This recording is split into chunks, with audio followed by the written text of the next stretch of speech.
Welcome to Equitas Insights, a series of conversations with industry leaders that provide an in-depth understanding on relevant topics in the HR and recruitment industry. This month, we got to hear from Joanne Lockwood, who is the founder and CEO of See Change Happen, and also an inclusion and belonging specialist, about what it means to provide an inclusive workplace, the importance of belonging, and what companies need to do apart from this. Well, thank you, Joanne, for taking time to speak with me today. So with this episode, we want to talk about how creating an inclusive workforce is simply not just enough. We want to talk more about recognition and transparency, along with companies actually educating themselves on, things they can do to make a difference for their company and the workplace. So the first question I want to ask is, with the importance of diversity, inclusion, and belonging in the workplace, what value does this really provide for companies? Hi, Rachel. Thank you for inviting me on. Well, the importance of diversity, inclusion, and belonging in the workplace, they're clearly well defined. We've got reports from McKinsey, we understand it. And fundamentally, we are all diverse. We are all individuals, we're all different. So recognizing that is critically important. And rather than seeing diversity as a challenge, we need to embrace it and celebrate the fact that we are all different.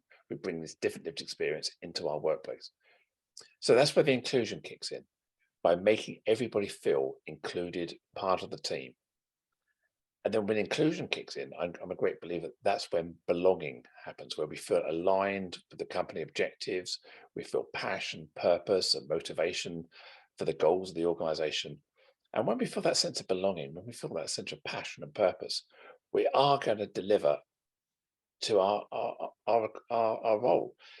When people are disconnected, they may not feel that alignment, they become a greater security risk, they're more likely to leave, more likely to not engage with customers in a very respectful way.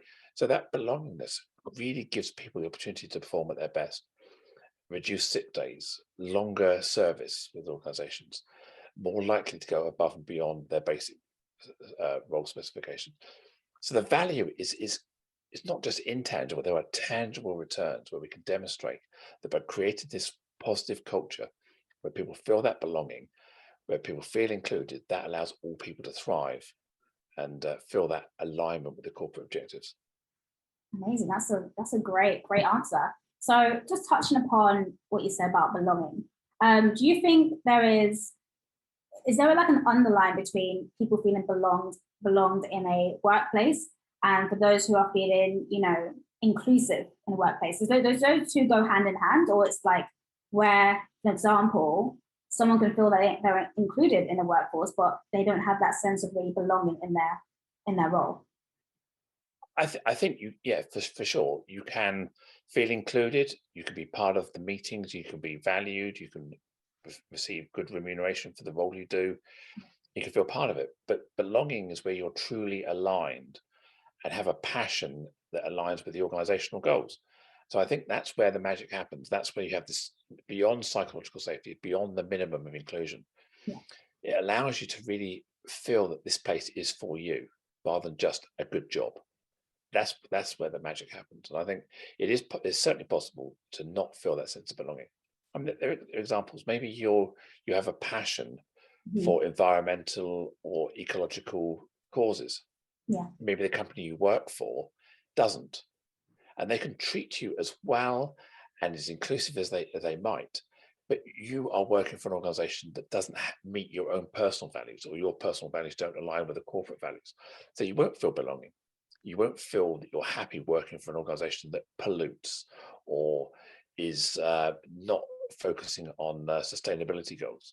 Yeah. And that's what you want. So when you find an organization that does work with you on that, then you're going to feel that belonging. So yeah, belonging is more than just feeling included. It's about aligning your own personal goals with that of the company or vice versa.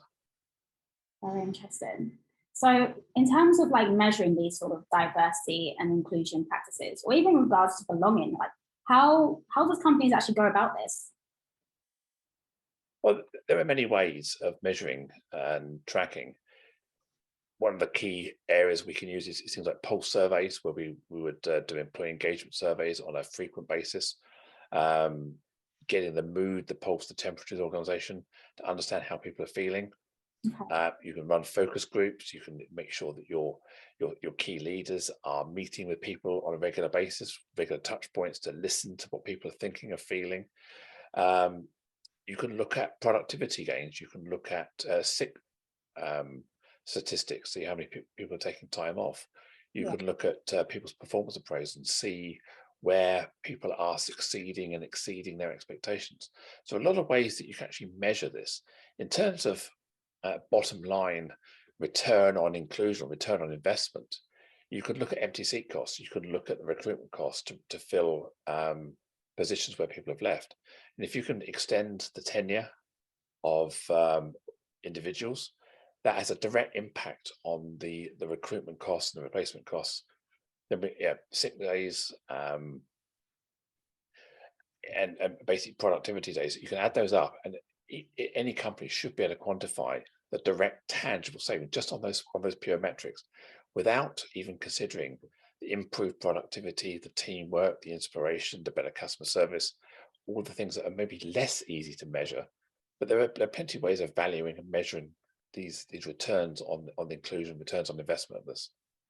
Yeah, absolutely. So do you think with regards to that, is it quite in an open space? Do you think candidates can easily access this to find out if there are proven that they are providing these diversity, inclusion, and belonging practices in their company? Well, I don't think you can guess. I don't think you can just reach out and think, are we?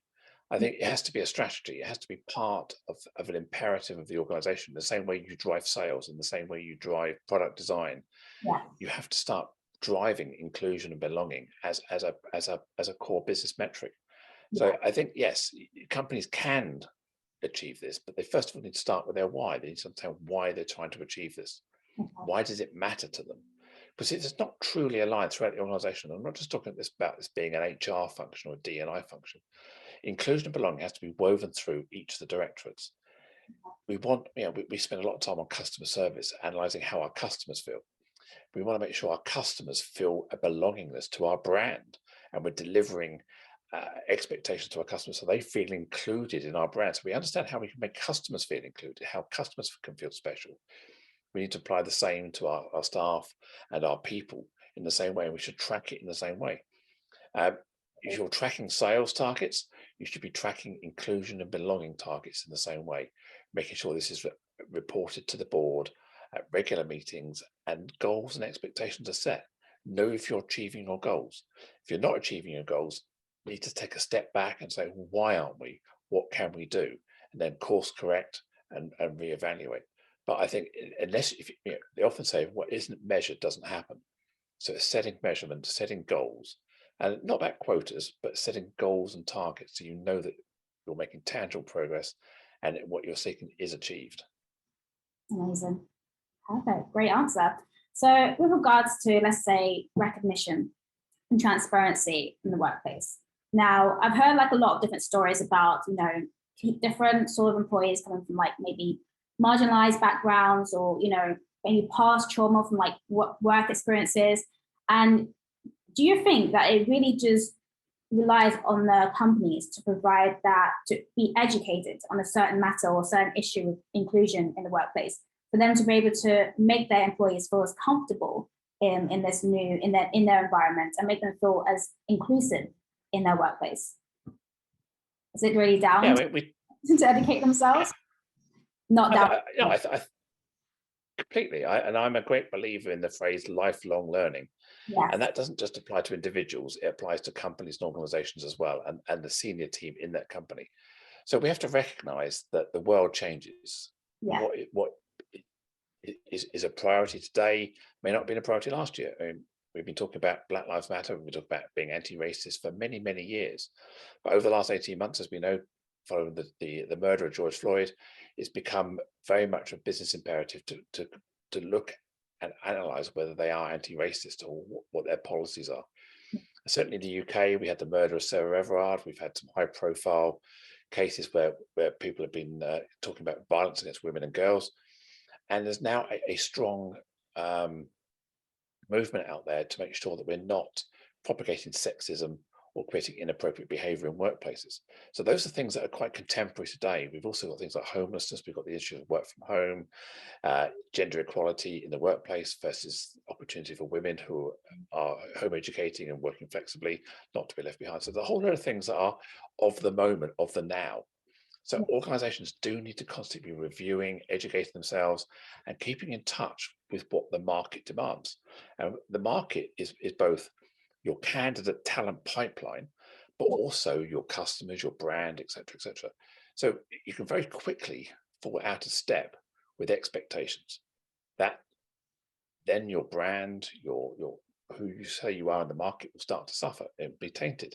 So it is critically important to keep on top of this and make sure that you're always observing what people are expecting you to do. Yeah, and sustainability, eco, plastics, fuel miles, all these things are contemporary in terms of the minds of the younger generation. So if you're looking to recruit people in their 20s or late teens, they're going to be really, really interested in what an organization is doing for the world, not just being about making profit.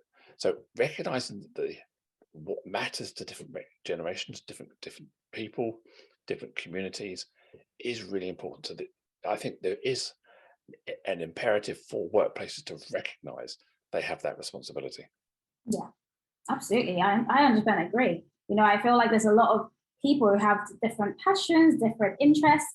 And like, I think maybe before, back in the past, when people were just like hiring at scale, just wanted to get enough hires, I think a lot of people didn't realize the importance of bringing people with all the different talents and different ideas and creativity into a workforce, but then also making sure that their ideas are appreciated and, you know, their passion, it gets to shine through throughout what they do, because that's really the importance of like employers these days. They don't just, there's some employers maybe they just want to live out to the next paycheck, but there's other people who actually want to make a difference in the environment and the company and actually do something with their career. So I think the main thing is really for companies to understand how to really take those ideas and take those appreciate all of their employees' ideas and creativity, and actually help them make that company even more successful than they already are. You know, so yeah, and that's the key point. That's definitely the key point.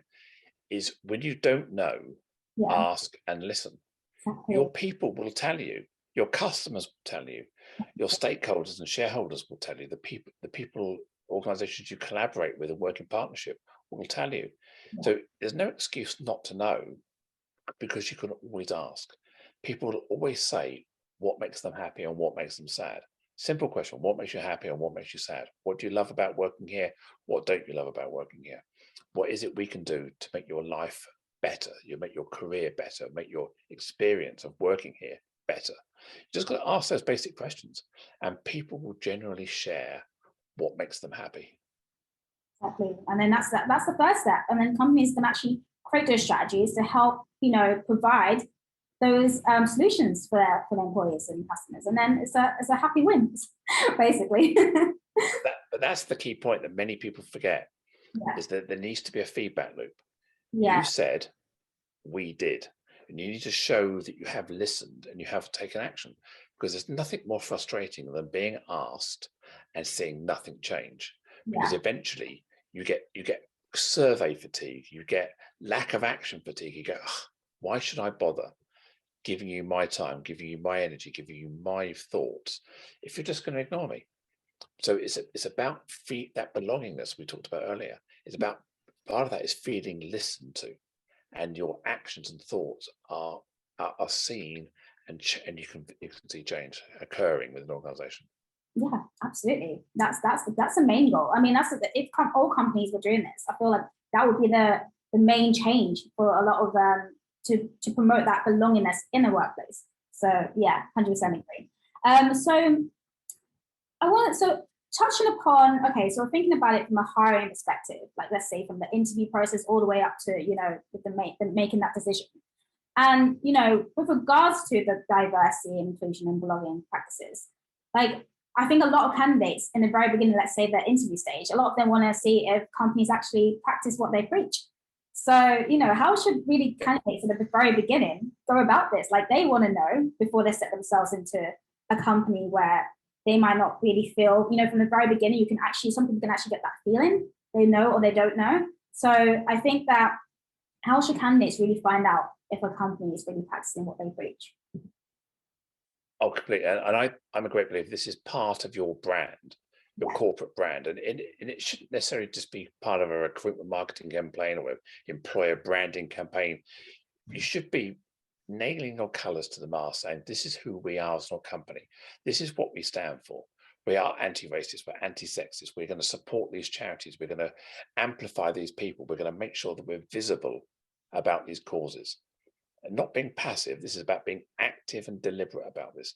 Statement from the chairman, statement from the CEO, board members, showing demonstrable allyship to causes, making sure that they're public about it.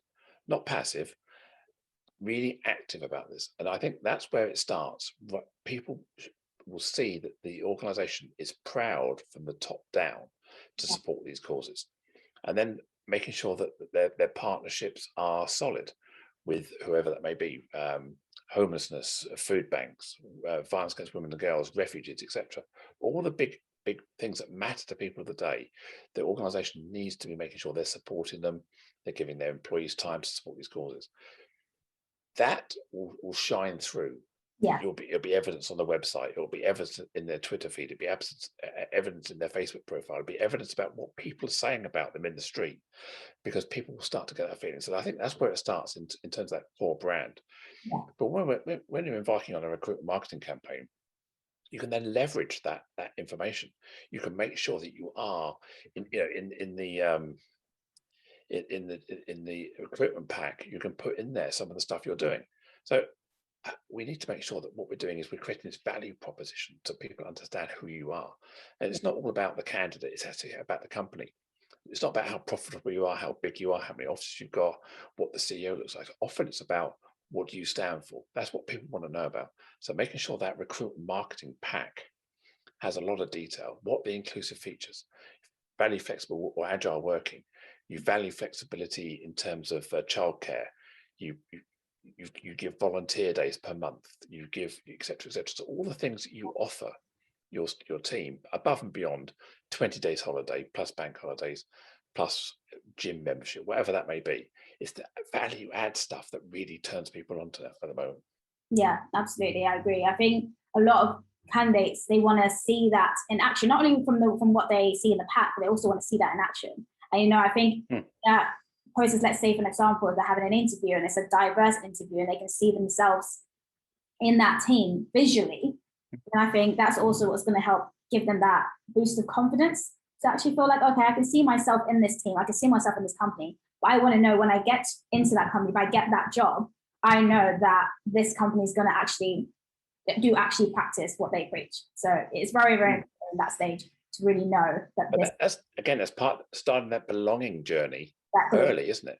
Exactly. There The candidates getting really excited. I really want to work for this organization because wow, look at what they do. That's exactly where I want to be. Not just a job, it's more than just a job.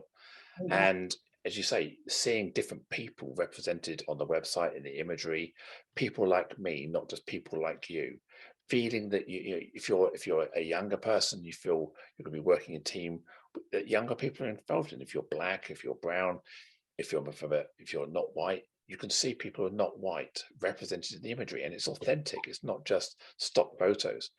There are lived experience stories on the website about people who are doing your job that you're applying for. If you're a field engineer, you want to see what field engineers say about their job. You want to see what accounting people say about their job. So those real lived life stories, either on TikTok or YouTube, whatever platform you want to use, there are lots of ways to go out there and really show people what you're about. Absolutely, that is the way forward. It's a common thing for companies to do anyway, because you want to attract the best talent out there, but the best talent out there wants to see that they're going to work for a company who is doing these great stuff and actually making a difference in the workplace. Not just it's not, like you said, it's not just about making profit. It's really about showing that impact. Providing and showing these actions that's going to impact their employees and their customers and their brand and the success of the company in the long run, really. So walking the talk, not performative, real active actions. Yeah. Yeah, definitely. Joanne really touched upon some insightful points on how companies can provide an inclusive workplace for employees, and also the importance of belonging in the workplace, and how this aspect is crucial in creating a diverse and inclusive workforce. Thanks for watching. I hope you enjoyed this video. Why not check out the other videos in this series?